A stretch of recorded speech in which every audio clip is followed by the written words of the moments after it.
9장입니다. 19장 1절에서 12절까지 1절로 12절 같이 읽습니다. 아볼로가 고린도에 있을 때에 바울이 윗지방으로 다녀 에베소에 와서 어떤 제자들을 만나 가로되 너희가 믿을 때 성령을 받았느냐? 가로되 아니라 우리는 성령이 있음도 듣지 못하였노라. 바울이 가로되 그러면 너희가 무슨 세례를 받았느냐? 대답하되 요한의 세례로라. 바울이 가로되 요한이 회개 세례를 베풀며 백성에게 말하되 내 뒤에 오시는 이를 믿으라 하였으니 이는 곧 예수라 하거늘 저희가 듣고 주 예수의 이름으로 세례를 받으니 바울이 그들에게 안수하며 성령이 그들에게 임하심으로 방언도 하고 예언도 하니 모두 12사람쯤 되니라. 바울이 회당에 들어가 석 달 동안을 담대히 하나님 나라에 대하여 강론하여 권면하되 어떤 사람들은 마음이 굳어 순종치 않고 무리 앞에서 도를 비방하거늘 바울이 그들을 떠나 제자들을 따로 세우고 두란노손에서 날마다 강론하여 이같이 2해 동안을 하매 아시아에 사는 자는 유대인이나 헬라인이나 다 주의 말씀을 듣더라. 하나님의 바울의 손으로 희한한 능을 행하게 하시나니 심지어 사람들이 바울의 몸에서 손수건이나 앞치마를 가져다가 병든 사람에게 얹으면 그 병이 떠나고 악기도 나가더라. 아멘. 성령을 받았느냐? 에베소의 바울과 그 일행들이 그래서 사역을 이루어가는 과정을 보는데요. 이것은 이미 2차 전도 여행 때 에베소에 하나님의 뜻이 있으면 내가 다시 돌아올 것이다 라고 이제 말을 했는데요. 하나님께서 이제 때가 되매 바울을 에베소로 보내십니다. 이 바울의 사역은 철저하게 성령의 인도하심을 따라 하나님의 뜻과 계획 속에서 진행되고 있는 것임을 알 수가 있죠. 성령께서 허락해 주실 때 가서 그 사역을 감당하게 되는 것입니다. 아무리 우리가 좋은 생각과 뜻과 계획을 가지고 있어도요, 하나님의 때에 하나님께서 계획하신 대로 움직여 줘야 돼요. 그래야만 하나님께서 계획하신 일들이 이렇게 좋은 결실을 맺을 수가 있는 것이에요. 이 에베소에 와서 복음의 말씀을 전파하고 증거하는 그 과정을 우리는 보게 됩니다. 먼저 에베소에서 제자들을 만나게 되죠. 12명의 제자를 만나는 장면이 나오는데 이 아볼로가 고린도에 있을 때에 그랬어요. 아볼로가 이 에베소에서 하나님의 말씀을 가르쳤어요. 그러나 그는 요한의 세례까지만 알 뿐이었다 그랬어요. 이게 하나님의 말씀을 성경을 중심으로 해서 예수님에 대해서 이제 증거를 하게 되었는데 아볼로를 통해서 복음을 들었던 사람들이 이제 바울과 만나는 거죠. 이제 바울이 만나서 보니까 좀 아쉬운 부분이 있었던 거죠. 그래서 그들에게 질문을 던지는 거예요. 너희가 믿을 때 성령을 받았느냐? 이 질문을 했어요. 그 1절에 보면 에베소에 와서 어떤 제자들을 만났다 그랬어요. 지금 이 바울이 만난 사람들은 누구예요? 제자들이다. 그래서 제자들이다. 이런 표현을 썼어요. 그러니까 이들이 예수님을 모르는 게 아닙니다. 예수님을 알죠? 그리고 예수님을 믿고 따르기로 한 사람들인데 그들에게 성령에 대해서 물었다. 성령에 대해서 물었을 때 무슨 세례를 받았느냐? 요한의 세례라 그랬고요. 그들이 성령이 있음도 알지 못했다 그랬어요. 성령이 있음도 듣지 못했습니다. 성령의 존재 자체를 전혀 인식하지 못하고 있다는 거죠. 그러니까 우리가 이렇게 예수님을 믿을 수가 있어요. 성령에 대해서 잘 모르고 신앙생활 할 수가 있단 말이죠. 근데 이런 신앙생활이 많이 있었잖아요. 우리가 예수님을 믿지만 성령님에 대해서 뭐 단순한 지식은 있겠지. 했지만 전혀 인식이 없어요. 성령이 뭐 무슨 일을 어떻게 하시는지, 성령의 충만함과 또 성령 세례가 무엇인지 관심도 없고 전혀 깨달음이 없는 상태에서 신앙생활 하시는 분들이 많아요. 맞습니다. 우리 한국 교회도 성령의 역사가 크게 일어났던 우리 순복음교회를 중심으로 해서 성령의 역사가 일어나기 전까지 잘 몰랐습니다. 성령의 역사가 어떻게 되는 건지 잘 몰랐어요.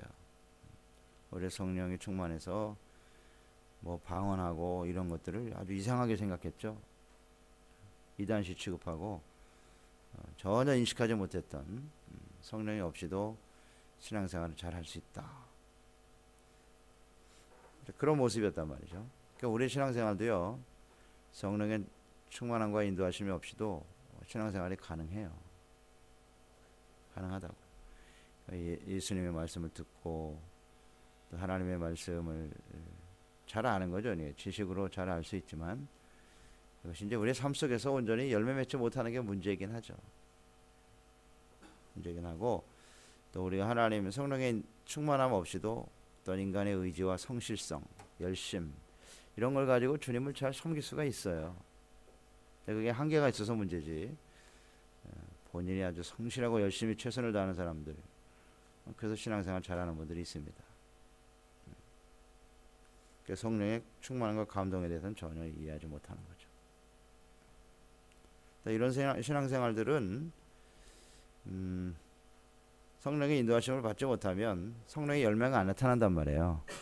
성령의 인도하심을 따라 성령을 쫓아 행해야 성령의 9가지 열매가 맺혀지는 거거든요. 우리 가운데 맺혀지는데 이런 성령의 감동과 인도하심이 없이 신앙생활하면은 성령의 열매가 나타나질 않아요.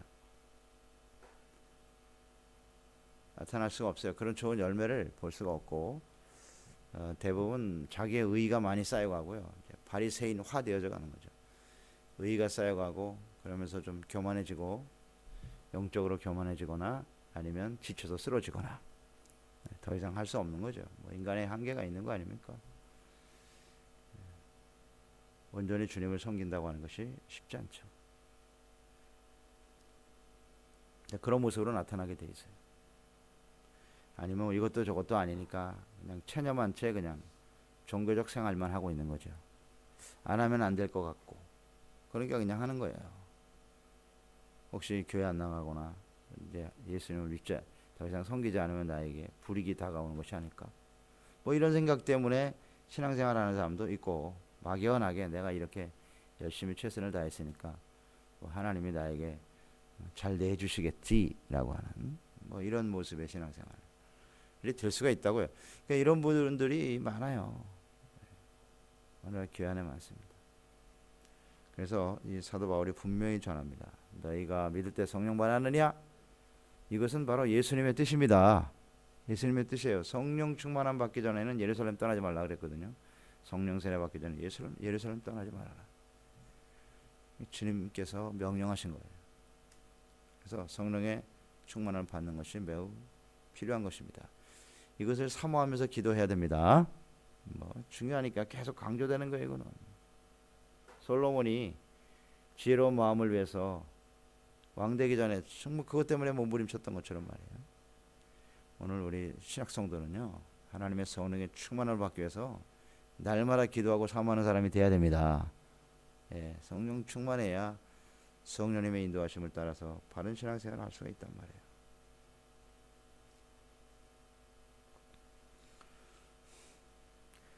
성령의 세례를 잘 모르니까 그들은 회개의 세례, 요한이 회개의 세례를 베풀며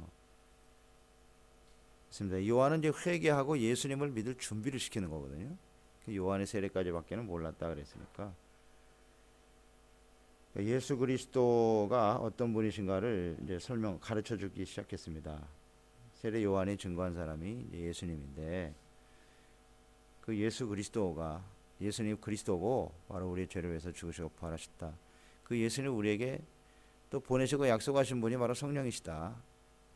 보혜사 성령을 약속하셨고 그 성령의 충만함과 인도하심을 받을 때 우리가 바르게 주님을 섬기게 되는 것이다. 증거했습니다. 네, 그럴 때 저희가 듣고 주 예수의 이름으로 세례를 받았다. 요한의 세례를 받았던 그들이 이제는 주 예수 그리스도의 이름으로 세례를 받는 거죠. 그러니까 예수님을 바르게 인식한 거죠. 예수님이 이제 우리의 주님이시구나. 그래서 그 예수 그리스도의 이름으로 세례받았다는 것은 이제는 우리가 예수님을 온전히 믿고 주님을 따르겠다라는 거죠. 결단하는 거죠. 예수님의 이름으로 세례를 받았다. 그러니까 이제 바울이 그들에게 안수함에 성령이 그들에게 임하심으로 방언도 하고 예언도 하더라. 자, 이 과정을 한번 묵상해 보세요. 요한의 세례는 이제 회개 세례고, 회개해야 돼. 그게 전제예요. 회개. 내가 지금까지 살아왔던 모든 모습이 하나님 앞에서 잘못됐다는 것을 인정하고 진실한 마음으로 회개하고 예수님을 구주로 영접하고 예수 그리스도를 따르기로 결단해야 돼. 그럴 때 하나님의 성령이 역사하는 거예요. 우리 성령이 임하신 과정을 하지 않습니까? 예수 그리스도의 십자가의 죽으심, 그 다음에 부활, 그 이후에 성령 강림이잖아요. 그러니까 예수님의 십자가의 죽으심과 부활을 제대로 믿어야 되는 거예요. 그 십자가의 주님을 만나고 그 앞에서 우리의 모든 것을 내리고 예수님이 진짜 그 예수님이 나의 주로 믿어지고 확신이 다가올 때, 그때 이제 성령의 역사가 나타나게 되는 겁니다. 이걸 믿느냐 안 믿느냐의 문제예요. 예수님을 진정 나의 주로 시인하고 고백하고, 나의 이제 예수님 주님이십니다. 나의 주이십니다.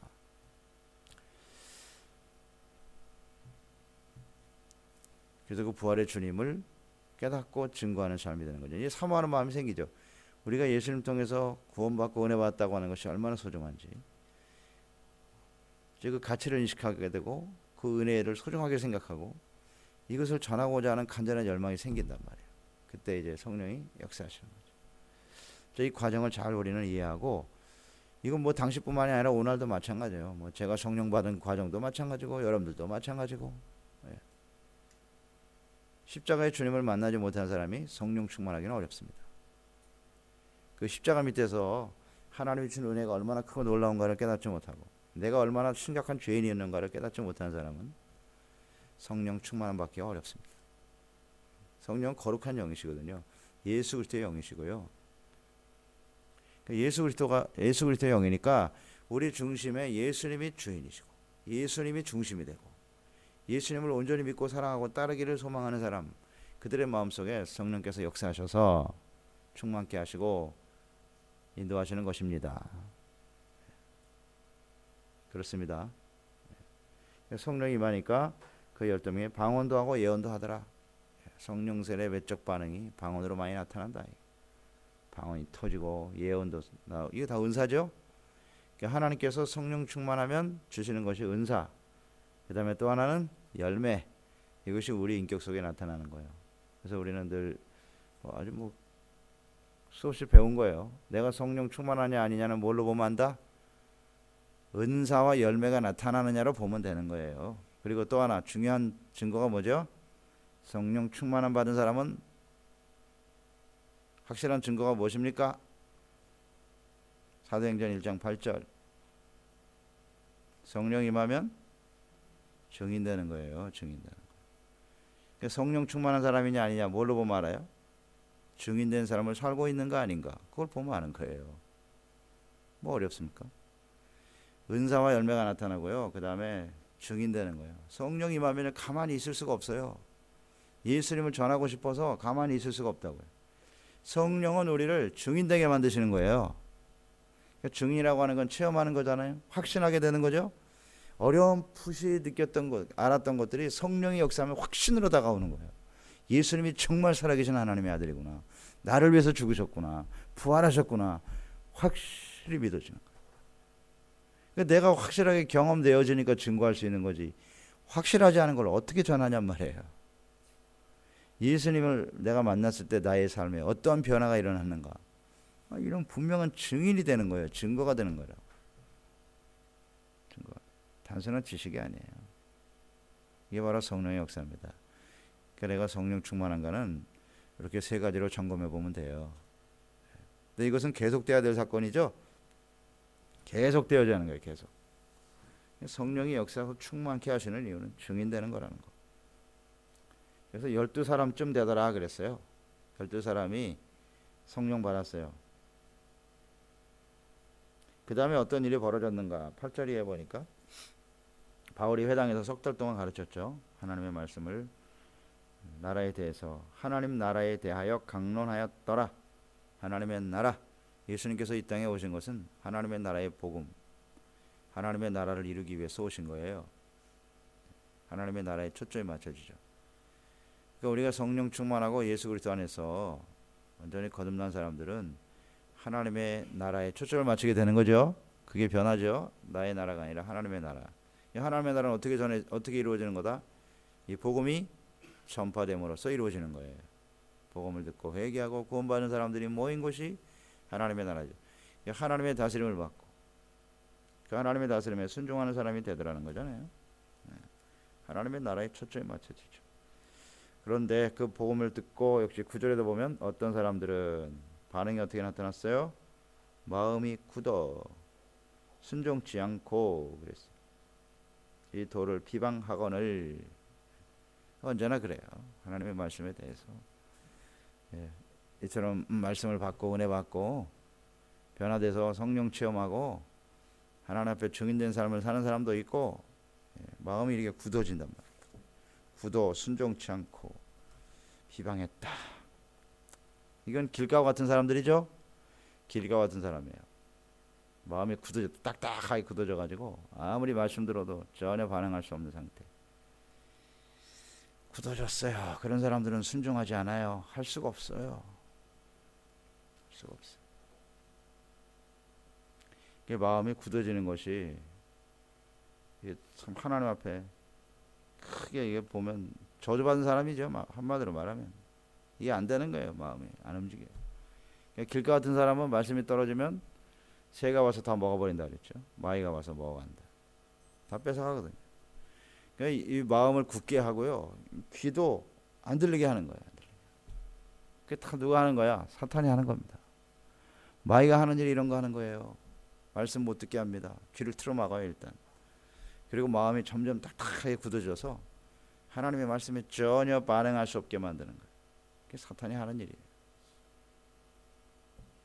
우리 들으면 말씀에서 나는 거죠. 이거 굉장히 중요한 부분입니다. 여러분 들어야 믿음이 생기는 거예요. 들어야 회개가 되는 겁니다. 깨달아질 거 아니에요. 아하 이게 내가 잘못 가고 있구나. 근데 이거 자체를 아주 원천 봉쇄해 버리거든요. 이게 사탄이 하는 일이에요. 말씀을 못 듣게 해요. 어떻게 해요? 그래서 우리가 시험 들면 뭐 잘하는 거잖아요. 시험 들면 제일 먼저 하는 게 뭐예요?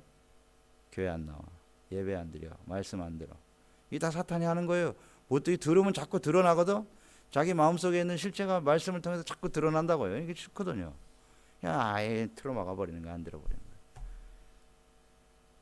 이게 말씀에 대한 태도, 이것이 바로 아주 중요한 겁니다. 그러니까 우리는 말씀을 들을 때마다 정말 착하고 좋은 마음이 돼서 아멘이 저절로 나오고 그 말씀 앞에서 내가 진실한 회개가 되고 내가 하나님 앞에 바로 살아야지 하는 간절한 마음이 생기고 이 사람은 은혜 받은 사람이에요. 겸손한 마음을 가진 사람이지. 근데 이렇게 마음에 굳은 사람이 있어요. 이거 우리 마음에 굳어지지 않도록 항상 조심하시기 바랍니다. 네. 항상 이것 때문에 우리가 문제가 생기는 거예요. 말씀에 대해서 어떤 태도로 가지느냐는 것이 중요하다고요. 사탄이 역사하지 않도록 항상 우리 마음을 지키시기 바랍니다. 뭐를 지킬 만하보다 내 마음을 지켜라. 생명의 근원이 이에서 남이니라. 그러니까 우리의 마음을 어떻게 지켜야 된다고요? 겸손하게 지켜야 되는 거예요. 착하고 좋은 마음 되도록 온유하고 겸손한 마음으로 지켜가야 되는 거예요. 이렇게 굳어지지 않도록요. 내버려두면 굳어지죠. 항상 기경해야 되는 거예요. 새롭게 기경하고 하나님의 말씀으로 또 주님 앞에 기도하면서 잘못된 부분은 바로 잡아가고 그냥 내버려두면요. 잡초만 무성하고요. 아무짝에 쓸모없는 마음이 되고 마는 거예요. 끊임없이 기경해야 돼요. 마음에 굳어지지 않게 해야 돼요. 근데 뭐 이들은 복음을 듣지 못합니다. 그래서 결국 또 핍박하고죠. 비방하는 게 이런 마음이 굳은 사람이 하는 일이 뭐냐면 이렇게 비방하고 돌아다니는 거예요. 말씀을 비방하고 말씀을 전하는 자들을 비방하고 이렇게 돌아다녀요. 이게 다 이 마음에 굳은 사람들이 나타나는 열매예요. 열매라고. 그래서 결국 거기서 있을 수가 없죠. 두란노 소원으로 다시 옮겼다. 거기서 날마다 강론하였다. 매일같이 하나님의 말씀을 선포했어요. 매일같이. 야, 대단합니다. 이게. 부흥이 일어나는 거예요. 하나님의 말씀으로. 그래서 얼마 동안 있었다고요? 2해 동안. 2년 동안 에베소에서 말씀을 선포했는데, 그때 아시아에 사는 자는 유대인이나 헬라인이나 다 주의 말씀을 듣더라 그랬어요. 주의 말씀을 듣더라. 2년 동안 있었는데 에베소. 그러니까 이 에베소가 아시아의 관문이에요. 에베소가 중요한 도시거든요. 아시아를 여는. 그러니까 에베소의 부흥이 아시아의 부흥을 여는 시작이죠. 언제나 하나님께서는 이렇게 역사하시는 거예요. 근데 아시아 주변에 사는 모든 사람들이 복음을 듣게 되었더라. 자, 이게 어디서 나타나는 거예요? 어떻게 이런 일이 벌어질 수 있었을까? 어떻게 이런 일이 일어나냐? 거기 보면 12명이 성령 세례를 받았다는 것이, 성령 충만을 받았다는 것이 중요한 관련이 있을 거예요. 그렇죠? 비록 작은 숫자이지만 그들이 하나님의 성령으로 충만을 받았을 때, 성령의 충만을 받은 그들이 무슨 일을 했을까요? 가서 증거했을 거예요. 성령 충만은 증인이거든요. 그러니까 이들이 가서 열심히 전하는 거예요. 아, 우리 바울 목사님이 있는데 와서 한번 말씀을 들어봐라. 와서 말씀을 듣고 변화되고, 그 사람들이 가서 또 증거하고 계속 확산되는 거죠. 이게 다 성령님의 역사입니다. 이게 성령의 역사에서 우리가 충만해서 증인되어질 때 모든 사람들이 듣게 되는 거예요. 그렇잖아요. 누가 전해준 사람이 없으면 들을 수가 없잖아요. 전하는 사람이 있어야 듣고, 들어야 믿고, 믿어야 예수님의 이름을 부를 수 있고, 그래야 구원받는 겁니다. 그러니까 이 누군가 복음을 전해주는 사람이 있어야 되는데, 이것은 어떤 사람이냐? 아마 이 에베소에서 성령 충만 받았던 12명의 시작이란 말이에요. 12명의 제자들이 성령 받으니까 지금 복음이 여기까지 와 있는 거 아닙니까? 그렇잖아요. 12명으로 시작한 그 제자가 성령 받고 복음이 이렇게 확산되는, 이게 하나님의 뜻이에요. 그러나 우리가 정말 사모하는 것은 하나님의 성령의 충만함을 받아서 우리의 삶의 현장에서 증인된 삶을 살아가는 거죠. 증인으로 사는 거예요. 예수님이 어떤 분이라는 걸 분명히 전해줘야지. 그래서 이런 부흥의 역사가 일어나는 겁니다. 2년 동안. 그러니까 이거는 하나님께서 특별히 작정하신 거예요. 그러니까 하나님의 뜻 가운데서 주님의 막 하나님의 영을 부어주시고, 그래서 막 부흥이 일어나는 거예요. 이게 딱 하나님의 뜻이라고요. 왜요? 복음이 확산되어져야 하니까. 그래서 하나님이 주도하시는 겁니다. 여기에 쓰임받는 사람들이 어떤 사람인가를 우리들 보면 되는 것이고요. 자, 2해 동안에 있었는데 그 다음에 이 부흥의 원인 중에 하나가 11절, 12절에 보니까 바울의 손으로 희한한 등을 행하셨다 그랬어요. 희한한 등이 어느 정도냐면 바울의 몸에서 손수건이나 앞치마를 가져다가 병든 사람에게 얹으면 나와버렸어요. 귀신이 떠나가 버려요. 야, 이거 뭐 예수님보다 더합니다. 예수님이 하신 말씀대로죠. 너희가 나보다 더 큰 능력을 행하게 될 것이다. 예수님 말씀하셨죠. 근데 그들이 하는 게 아니죠. 예수님께서 하시는 거죠. 네, 우리는 그냥 사용되는 도구일 뿐이지. 손수건이 그게 무슨 능력이 있어요? 그 치마가 무슨 능력이 있겠냐고. 그게 하나님께서 함께 역사하시니까 이런 일들이 벌어지는 거예요. 그렇죠. 왜 그랬을까? 왜 이런 희한한 행력을 했을까? 복음이 확산되기 위함인데요. 특별히 이제 우리 13절 이하에서부터 우리가 묵상이 되겠지만, 에베소 도시는요, 마술이 횡행했던 도시예요. 마술, 귀신의 역사들, 미신, 사람들이 그것 때문에 막 벌벌 떨고, 그래서 귀신한테 부복하고, 그런 시대가, 그런 곳이, 도시가 바로 이 에베소였거든요. 그러니까 사람들이 바울이 전하는 하나님, 예수 그리스도와 자신들에게 마술을 행하고 희한한 능력을 행했던, 지금까지 자기들이 섬겼던 그 신과 어떤 차이가 있느냐 이거죠. 그러니까 하나님께서 역사하시는 거예요. 그들보다 월등히 뛰어나신 분이 바로 하나님이요 그리스도라는 사실을 증거하기 위해서 이런 희한한 능력과 역사를 행하신 것입니다. 저는 그렇게 묵상이 됩니다. 사람들이 혼란스러워하니까 예수님도 자신이 믿는 신들의 하나가 아니겠느냐, 이게 아니라는 거죠. 예수님, 하나님은 참된 신이다, 참 하나님이시라는 것을 확실하게 증거해 주시기 위해서 이런 희한한 능력을 행하셨다고 봅니다. 이런 능력은 에베소에서만 나타났어요. 이런 장면, 손수건을 놓고 이게 어디 가서나 다 나타난 능력이 아니거든요. 에베소에 하나님께서 이런 역사를 행하셨다는 건 그만큼 에베소 사람들이 굉장히 혼란스러워했고 하기 때문에 이런 기적과 역사가 일어나게 하시는 것이다 하는 것을 우리는 생각하게 됐죠. 그래서 주님께서는 역사하시는 방법이 다 틀려요. 오늘 또 우리 가운데 역사하시는 방법도 다 틀리고요. 그러니까 이런 희한한 능력과 역사가 일어나야만 믿는 사람이 있고, 그러니까 하나님이 그런 능력을 보여주실 수밖에 없는 거예요, 그 사람들을. 그런데 우리는 하나님, 또 어떤 사람은 말씀만 듣고도 그 자리에서 깨닫고 회개하고 믿는 사람도 있고. 할렐루야. 어떤 사람이 더 나을까요? 말씀 듣고 깨닫고 믿는 게 최고 좋은 거죠. 그것처럼 복받은 사람이 어디 있어요? 그래서 그냥 그 예수님을 신실한 믿음으로 믿고 주님을 따르는 사람이 될 수 있으면 할렐루야죠. 바로 그런 거예요. 그래서 하나님의 방법은 다양한데 중요한 것은 예수님이 증거되는 거니까, 하나님이 증거되는 것이니까 이 일에 우리가 쓰임받는 신실한 종들이 되게 하시되, 중요한 건 성령의 역사입니다. 성령을 받았느냐, 이에 대해서 우리가 좀 분명한 이해를 가지고 늘 성령을 사모하고 성령의 충만함과 인도하심을 따라 쓰임받는 종들이 되었으면 좋겠습니다. 기도하겠습니다. 하나님 아버지, 우리가 예수 그리스도를 믿고 구원받아 하나님의 자녀가 되고, 이거 다 하나님의 은혜로 되는 일입니다. 주님께서 역사하지 않으면 어려운 일이지요. 그런데 주님께서는 성령의 충만함에 대해서 다시 한번 말씀하십니다. 바울을 통해서 예수 그리스도를 믿고 알고 따르는 그들에게 성령 받았느냐라는 질문은 성령의 충만함을 받아야 우리가 예수 그리스도를 더욱더 바르게 알고 확신하고 그 예수님을 증거하는 사람이 될 수 있다는 거죠. 성령 받았던 12명의 에베소의 제자들이 심써 예수님을 전파하고 증거함으로 짧은 시간 동안 사역하였지만은 모든 아시아에 있는 사람들이 다 복음을 들었다는 것이거든요. 이것은 바로 하나님의 성령의 역사이심을 알 수가 있습니다. 왜 우리가 성령 충만해야 하겠습니까? 예수님 오실 그날을 준비하고 땅끝까지 복음을 전파하는 증인되기 위해서입니다. 땅끝은 그렇게 멀리 있지 않습니다. 바로 우리 주변에 아직 예수 그리스도를 모르고 있는 사람이 있다면 그 사람들이 바로 땅끝입니다. 우리는 그들에게 증인되라고 하나님께서 우리를 보내주신 줄로 믿습니다. 그러므로 이 증인이라고 하는 것은 내가 확신이 없으면 전할 수가 없어요.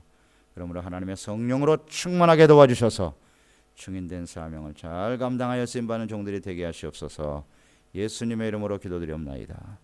아멘. 9장입니다. 19장 1절에서